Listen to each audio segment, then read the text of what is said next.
define how to position you in Google, and that's what you don't always have control of, which is pretty much like a little bit of gambling. It's not about like harming your competition. It's about taking the soul from the competition. Dominating the space. But now with AI, it all of a sudden becomes super relevant again, which is it's just super exciting to me, to be honest. It's like the nightmare of SEO. It is, I guess, yeah.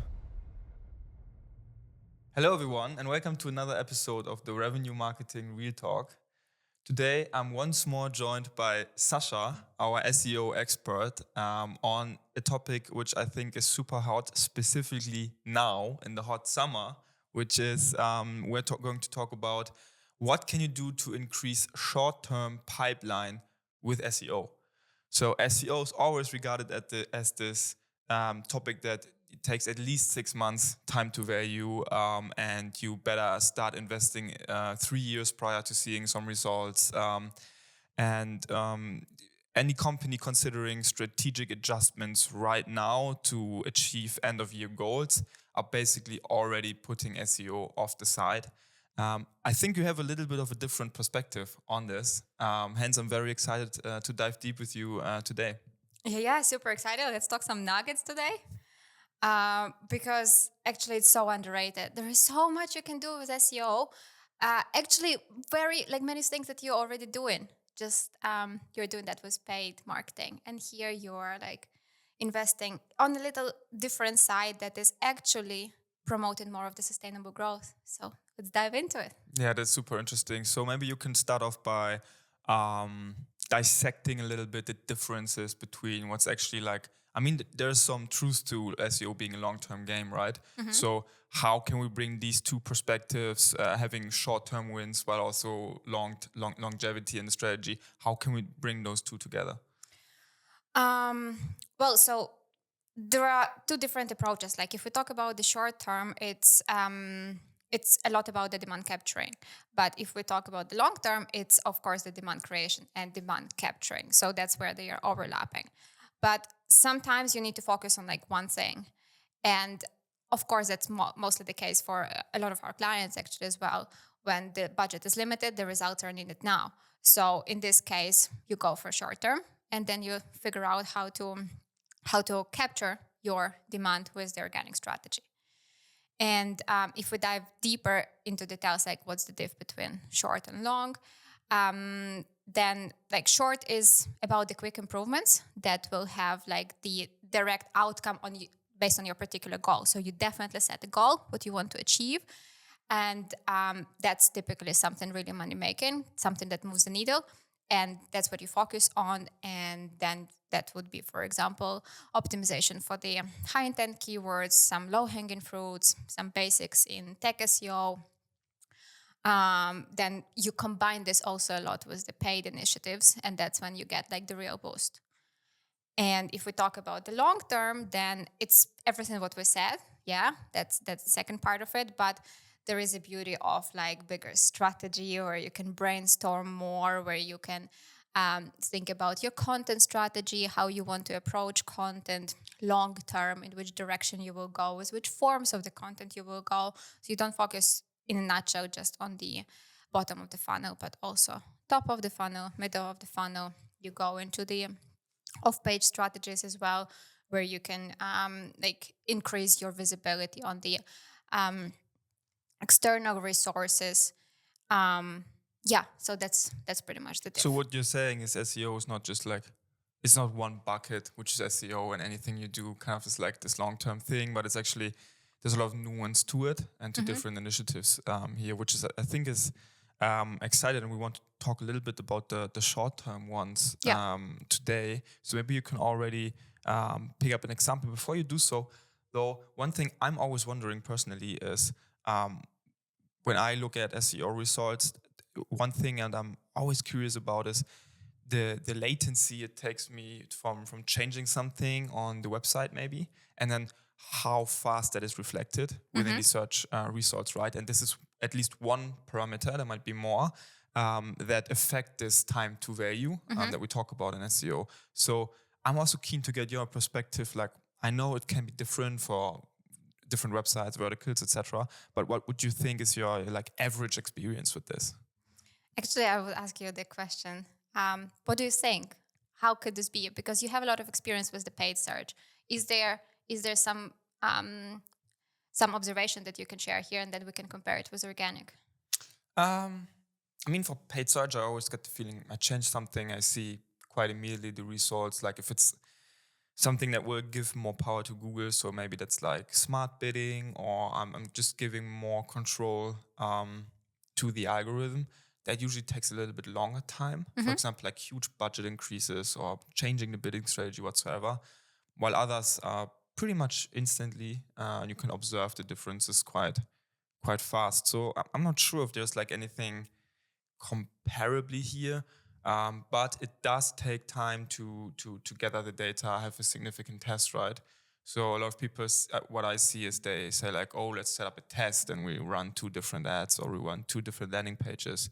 And then within a week, especially in B2B, they gather like 100 clicks between the 2 of them. And then they think that's like a significant result, which is obviously not the case. So things can change over time.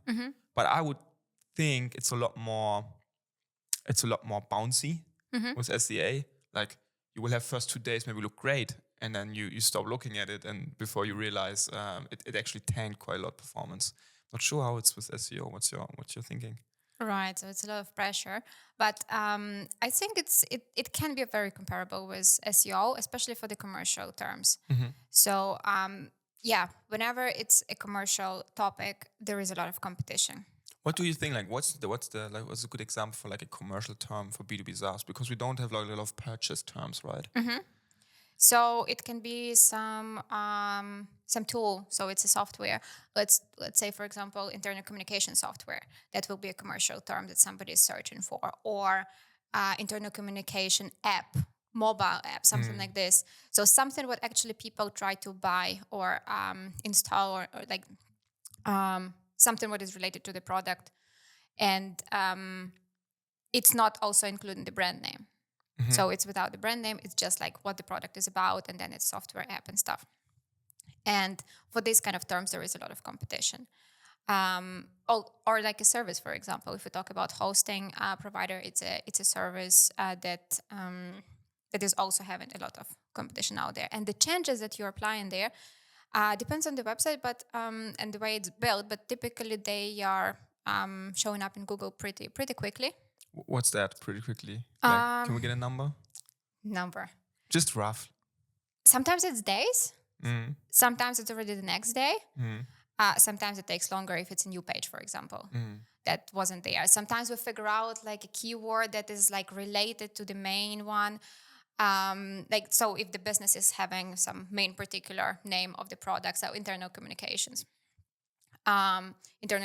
software, and then we figure out some synonym that is very close, so like digital workspace software, something like that. That's of course having lower search volume, but it's somebody still searching for something like this, and it still can be an untapped potential. So nobody is actually covering that.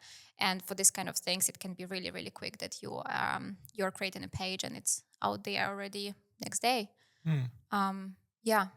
But does it take time then also to adjust on the search results? Or can it also be that next day you're just like from position or from like page 3 on Google somewhere buried to like front page, first page kind of situation? Do you see that often? It depends on the changes that you're making, actually. So some low-hanging fruits, rarely, if we talk about our clients. So typically we have to make a bigger change. We need to address a bigger problem. It starts with like actually talking about the pains, because that's what people don't do. They don't talk about the pains of the users in their pages. And when we are revamping the page, it actually sometimes helps, not sometimes, but that's the goal, to help to bring this page from the page 2 in Google or 3 or whatever to their front page. Because if that's where the money is, that's your ultimate goal, to rank really high with a page. But it's not always just one step that you do. You do iterations on this. You do one test, like you do one optimization. You already see the improvement. Then you see, okay, there is more potential here, so I can do more here. And then you iterate and iterate until you get there. And then once you are in this like for 7 positions or then 5 positions, that's where the competition is like crazy. Yeah. Because any little change can make a diff. Sometimes people just start doing promotions, and they're just like, oh, we are offering the exclusive discount right now for this kind of tool, and like it will go up a little bit because people click on it. And as we know right now from the latest Google leak, that matters. Yeah. Paid promotions or paid search campaigns, if there is a lot of money pumped into paid search, that also supports your organic, so it also can like help your page rank a little bit higher, so they go line in line, this kind of initiatives. And actually one more thing that I want to add here, pretty important to say, that with organic, I don't know how is it in paid, but with organic it's tricky because Google just sometimes can rewrite stuff for you and like define how to position you in Google, and that's what you don't always have control of, which is pretty much like a little bit of a gambling. Yeah, fair enough. I think a lot of people wouldn't like a discount kind of like option heavily advertised to wouldn't think of in terms of like impacting SEO, which is quite interesting, right? You talked about the latest, was it a leak, Google leak, right? Where it was like mentioned that user signals, things like time on site, click rates, etc., matter a lot more than a lot of people in the industry, I think, attributed them to have impact on. And now all of a sudden SEO becomes very much a game that is in the very core connected to business, right? And also business strategy, which is super interesting to realize. I think a lot of people also knew kind of, also intuitively. But it does make a big difference because a lot of people will obviously also spend a lot of time on the site when the topics that are talked on the site are very relevant to them. So it's not anymore like solely a keyword matching discipline, but also one that really engages with like the audience, which is cool. But let's maybe go more in the practical realm of, like you talked about, there's different changes, and these different changes take like different length of time to be reflected in rankings, etc. What are some of the ones you see that are the fastest for Google to kind of like react to as well, and rankings adjusting? I'm not sure we should talk actually about Google here. It's not about Google, it's about user. We need to think about what works for the user, what creates the good user experience with your product. Ideally, as the combination of all of the steps that you take in your marketing strategy. So that would be like whatever you do on your paid search or in the paid social. It should be also then like the SEO should be like an add-on here. So what you so you have the same messaging everywhere. So the messaging that completes itself on the different channels. And that's all about the user. It's not about Google. If you do things good for the user, if you speak the same language the user speaks, if your messaging is transparent, that's what moves the needle. That's what brings you up in the rankings, regardless of what kind of things you do. Of course, there should be some kind of ideally strategic SEO help that can support you there. But there are also a lot of things that you can do on your own just by naturally understanding and like naturally delivering the message of your product. That's it. But a lot of value, I feel like, is uncovered when you move like certain landing pages for transactional keywords from like page 3, 4, 5 to page 1, and then hopefully up the ladder, right? You don't have a lot of user signals on page 3, page 4. Right. How many users are there really? Like 2 in a month, maybe. So what would you advise there to get like the first initial step done to really move on one of those, at least get some visibility, you know? Okay. No, gotcha. Thanks for elaborating. So I think it starts like from this little bit further away step, understand what's going on in your business. And what often doesn't happen is like there is no conversation between marketing and sales. And sales are frontliners, so they often know what is happening there, how people are talking about the product. So I would start like by just talking, understanding what is going on the market, what people are asking for, what are their problems. And then as a next step, define where your money lies, define your keywords, define this those keywords that actually like then bring the prospect to sales, and start optimizing for those. Can be like all kinds of different optimizations. What kind? Like where you start now, I have a select list of 10 to 15 keywords. I know those are the ones. Maybe I know also from paid search, right? That's a good source to draw from, that these are not just generating MQLs, but also really generate pipeline and close won revenue. How do I now, as a next step, which I think is a very logical next step, a lot of people underestimate, like you already have data probably on like what search terms do generate revenue. Oh yeah. So why don't also come into play here and focus your organic efforts towards those and like do it in a very focused way. Yeah. So, but how do you start? So you need the keywords, and I guess that's the problem for many people who don't have SEO on board. But it's actually not that big of a deal anymore. So there are a couple of things. Just note it down. There are a lot of cool nuggets that are coming here right now. So start with like researching your product. Like, oh, you already have your input from sales. Go to Google, type it in, see what's going on. Oh, you will see a lot. If you don't see yourself there, you know that you have a problem, of course. But you see like how people are talking about this product already. So you already have a lot of insights on the keywords. Then I definitely advise to install extension like Keyword Surfer or Keywords Everywhere, because whenever you type some keyword in Google, it will give you search volume. It will give you some related keywords with the search volume. So it already gives you even more understanding of like, oh, here are my synonyms. Oh, I didn't think of this. Oh, how about like I do that as well. Then Google Ads, something what you said. I think it's called like this dynamic ad search or something like that, where you can actually just upload a page, and I think where you Dynamic upload a page, ads. Yeah, sure. and Google just does it for you. Yeah. I don't know, like if you can see the keywords there. You can see some of them.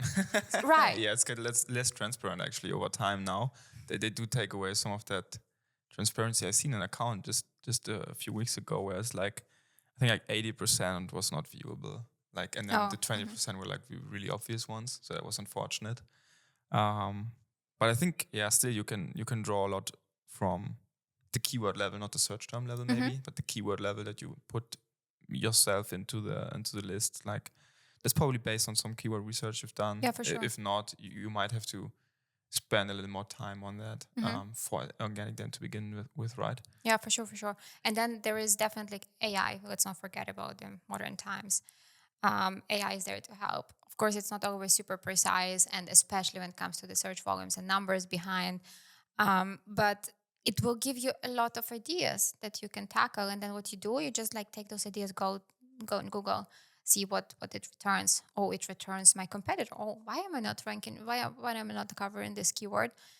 So that's the way you identify those. And then, you don't need to overthink it. Just like find the natural way to do it. Some keyword is like more general about the whole business in a nutshell. So you go and optimize your homepage. Some keywords are more specific to like some product feature or some product module that you are selling. Then you go and optimize that page, and that's how you proceed. Keywords that many people forget about is the competition keywords. And I don't want any storm to appear here, the discussion, but it's not about like harming your competition. It's about taking the soul from the competition. Dominating the space. Yeah. David Goggins. There we go. So yeah, it's about the transparency here. There is nothing bad. It's just literally comparing yourself to the competition and showing why are you better. Mm-hmm. I actually recently wrote a LinkedIn post about the struggles that the SaaS has right now in the 2024. And there are a lot of similar products, or there are good to have products. And it's really, really hard to stand out of this competition. And if you know exactly that you are better with some feature, then what's the harm in creating the page? You don't have to bash your competition. You just need to compare it in a smart way. Yeah, I think it's a fine line, right? There are definitely some people who do it in a harmful kind of cringe way, almost like they're creating like huge beat sheets and they're like super unrealistic, and it's basically like we do everything right and our competitor does everything wrong, which is in almost all cases not true, of course. But I definitely see your point, working your actually like value proposition, I guess, is what it comes down to, Right. into your copy, into your landing pages. I wonder. So for me, being actively engaged, it's quite some time now with SEO. So I think back to some of the strategies we have used like years ago, 5 to 10 years ago, to optimize pages. I think it was a lot more about like being very keyword centric in the headlines, in the descriptions, all that. How much of that, or what exactly of that, do you still think is like relevant, and what is maybe also like outdated? You don't need to put a lot of energy into it anymore. So you don't need to stuff keywords everywhere. You just need to understand what's your main keyword and then just elaborate around it. But do you need to put it exactly on the page? Would you advise that still? Or does it actually not matter whether you're like broadly describing or really punctually, technically using the word? Not stuffing, but maybe like just like, would you still recommend, for example, having that in the most important headlines, that Yeah. keyword? Okay. Yeah, for sure. So there are a couple of placements in the SEO world that where it really matters to have your main keyword. So definitely your main title of the page. We can go technical here because, like, yeah, of course, there are a lot of issues with with the technical SEO that can happen. But in the end, Google got really good in understanding what's the main point of the page, and of course, your meta description, right? So it should be there. Metadata, so title, tag, and meta description. You need to target your right keywords there because most probably these right keywords, those money making keywords, are the keywords that your users are using. So you want to resonate with that. You don't want to create some crazy keyword that, oh, it's so unique. So maybe that's where I will find all of that traction that I'm looking for. But most probably that's not. Most probably like there is already a generic way how to call your product, your service, whatever. 100%. And you need to use that. And there's existing volume for that, right? There's Right. people who associate you with that category. So a lot of people talk about like category creation. We need our own category. We need to be called different from what everyone else is doing. And I think from a messaging perspective, I see a lot of merit in that, right?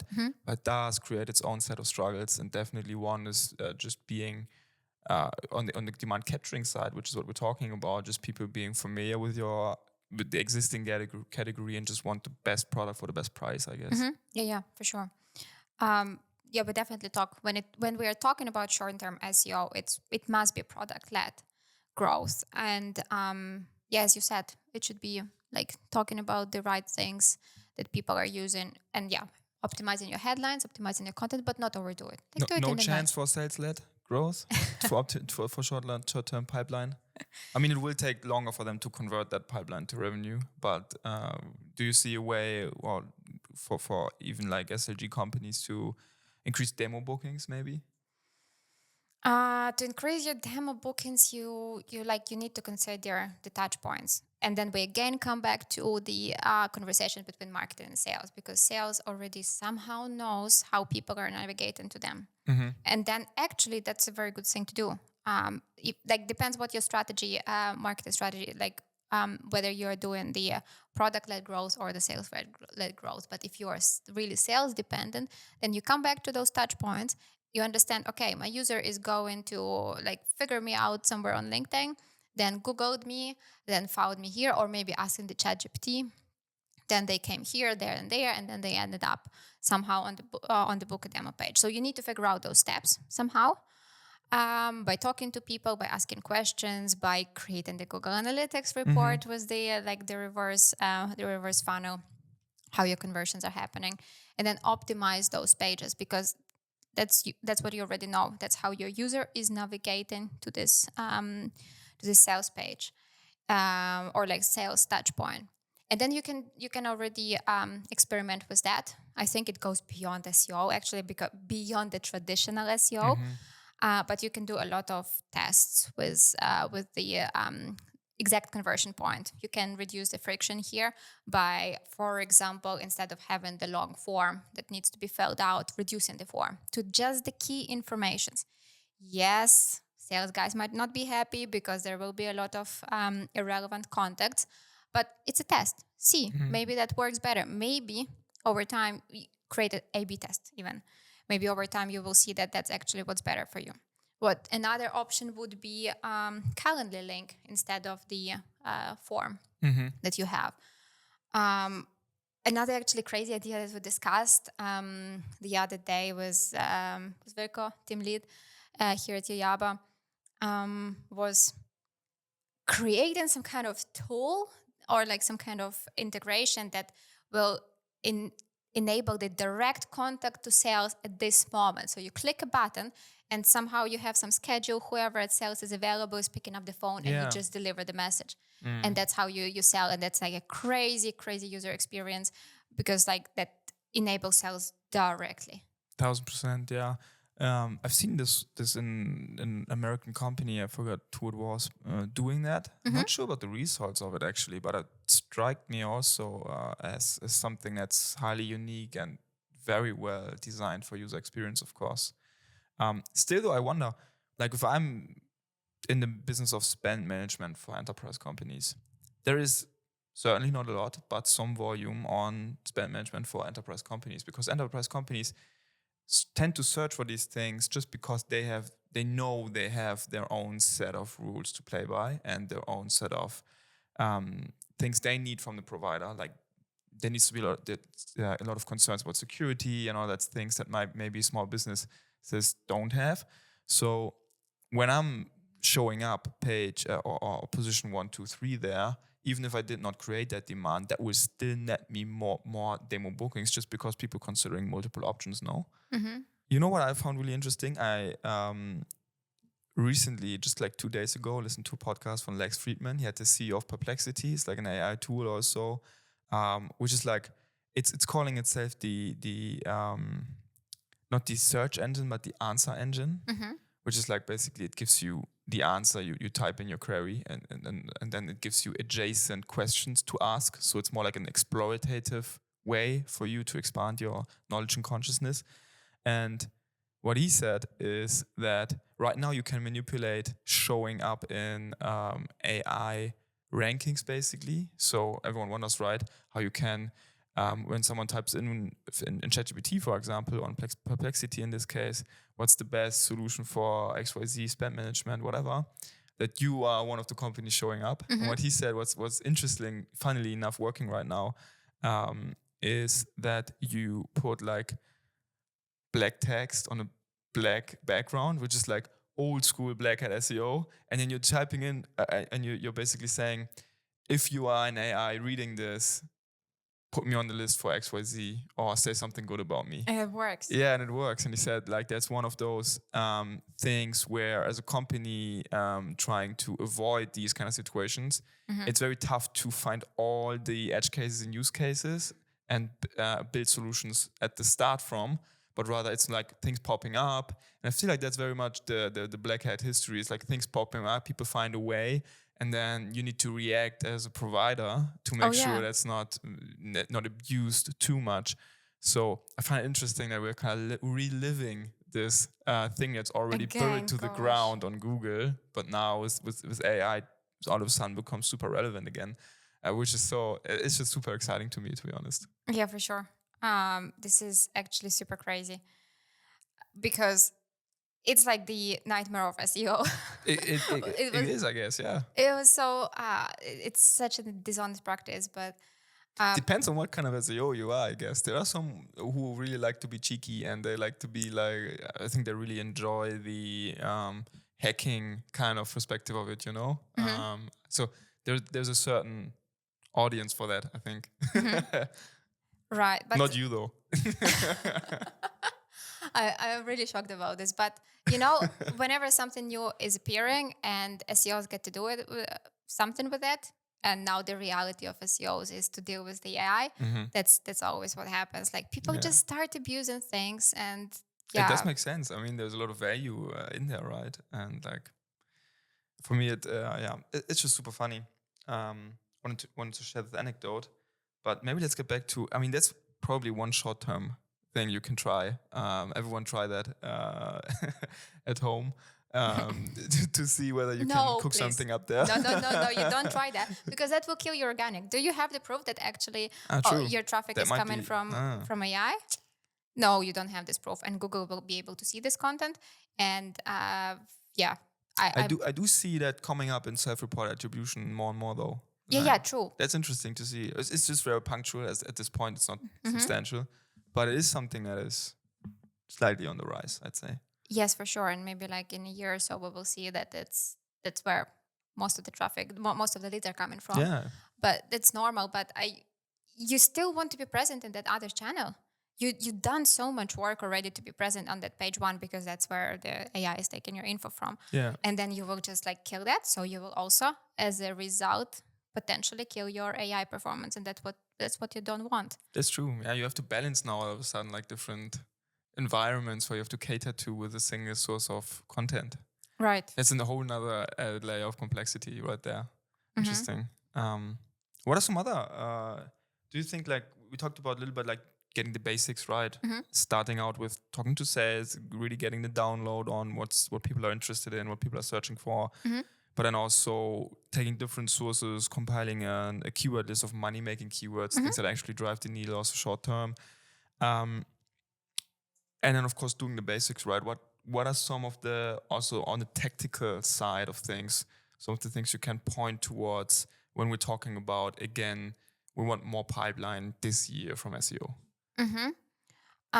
So we talked a lot about the product pages, the marketing website, but there is also a different form of content there, which is the long form informational content. And we already saw the change in SERPs, how a lot of commercial terms turned from just displaying some landing page into displaying some blog article, because people are looking for the long form content more.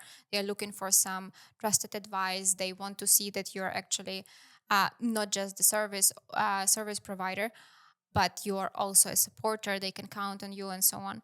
So there is a lot of potential in the bottom of the funnel content. There is like also, again, you need the keyword research, or you need to check what is going on in Google to be able to understand, okay, what content you need to cover and what content can actually has the commercial value. But some ideas would be comparing, again, like creating a list of the competitors of yourself and create a comparison, why they are good for this. For example, for the particular use case. That's an interesting topic. So if you have use cases, that's a cool thing to do. Because not only you boost your landing page with this, so you have already landing page, for example, covering the use case topic, but you also, like with the longer form, explain how you can use the tool with this use case. What are the other tools for the use case? So again, you build this trust by establishing this comparison from your angle, not from the different angle, not from the OMR tool, but from your perspective as well. You give more insights into your own tool, so you build this. You give like better understanding of how it can work with your tool. That's an interesting thing to do for sure. I always feel like there's also something that associates to brand whenever I'm like searching for comparison, and I see one of the brands compared to, or one of the software tools compared, I'm comparing, and I see them having like some of the primary real estate on Google with like their take on it or their own comparison. That always, while I'm not going to think this is the most objective source, it's still kind of like a touch point that makes me think that brand is probably like bigger, more trustworthy, kind of, because it's just a recency effect, right? It's just seeing the brand more being highlighted in those spaces, which I think is something that's also very true when we talk about like LinkedIn organic, which is like part of it is just showing up and being there whenever people search for something relevant in the space. And there's another piece of real estate to really go grab there. And I think a lot of people underinvest in competitor sites or like comparison, which is, I think, really, really, really interesting. So we're talking like your traditional red ocean transactional keywords, heavily optimizing your main pages for those, more like long tail SEO content. So like for bottom funnel searches, but informative content kind of situation. And we talk competitor space.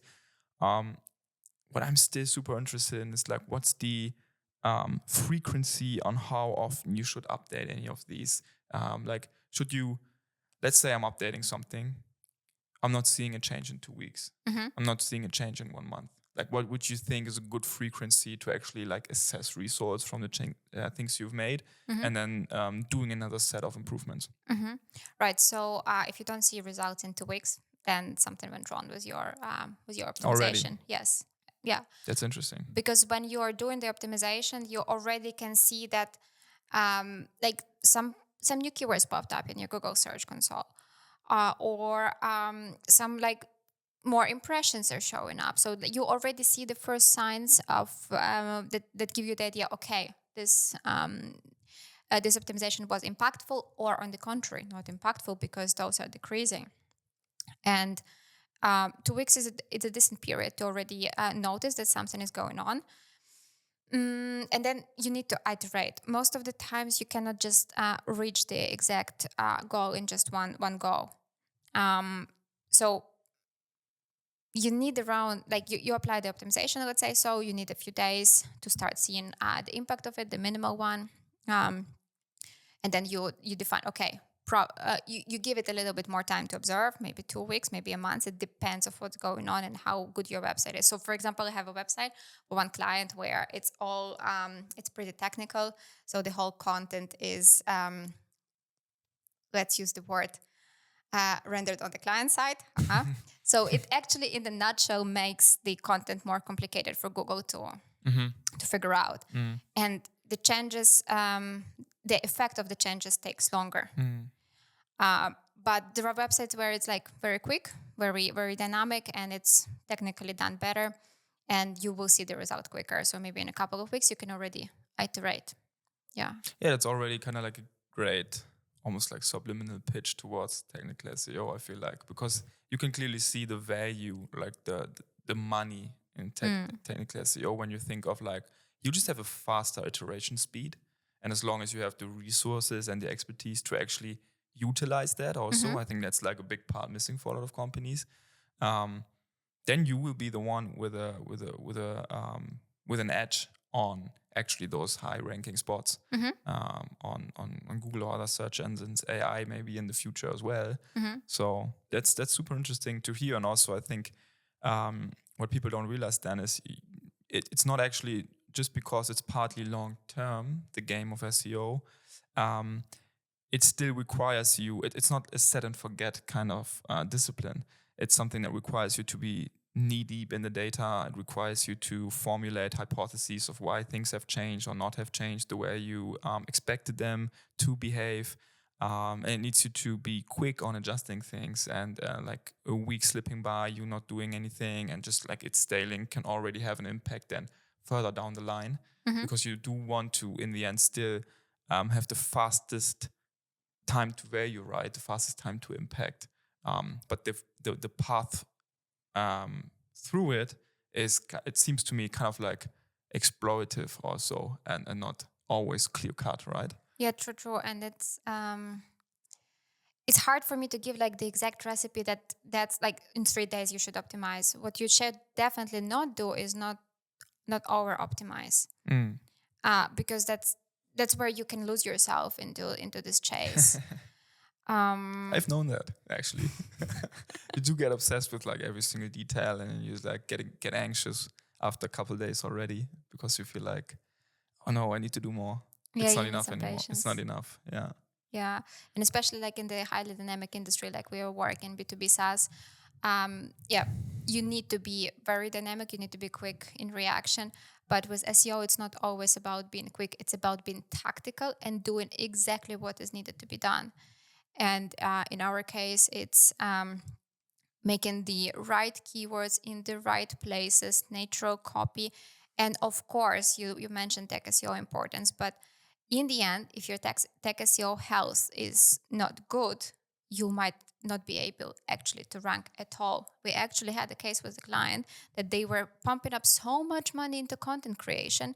They created amazing content with the industry leaders, with the guest writers, like people who have a lot of expertise. And they did not see impact of that. They didn't even see actually the traffic growing, so that they were like, okay, this is all not worth any investment. We spent so much money. Why on earth? And then they stopped the whole thing completely. And we did a technical audit. And then we saw that, oh, Google cannot actually see your website. Google cannot actually see the links on your website. And that's your whole problem. So regardless how good you create your content, tech SEO still can be a problem. Sometimes it's easier. Very often there are just no basics. So something what enables your indexation. But in some more complex cases, it can be like this whole issue, like with JavaScript, where your content is just not there. And that's definitely one of the things that you need to do as the short-term SEO, just to check. Of course, that requires some specific knowledge, but go to your search console, go into the indexation report, see how many pages you have indexed versus how many pages you roughly have on the website. If the discrepancy is really big, might be a problem. And that's when you start digging. That's maybe when you find the freelancer to help you dig to the bottom of the problem. Sometimes it can be a blocker for reals to like achieve their short-term growth, but sometimes there are ways to work around ways. Yeah. Cool. I think that's a perfect action step to leave any SEO with for this episode. If you want to learn more about also tactical but also strategic in-depth knowledge, definitely check out Sasha on LinkedIn for sure and leave her a follow. She's dropping great content basically every week. And of course, if you enjoyed this episode, please feel free to leave us a 5-star review on Spotify or wherever you are listening to this podcast. And hope you find some great value, and see you on the next time for Revenue Marketing Real Talk. Bye-bye.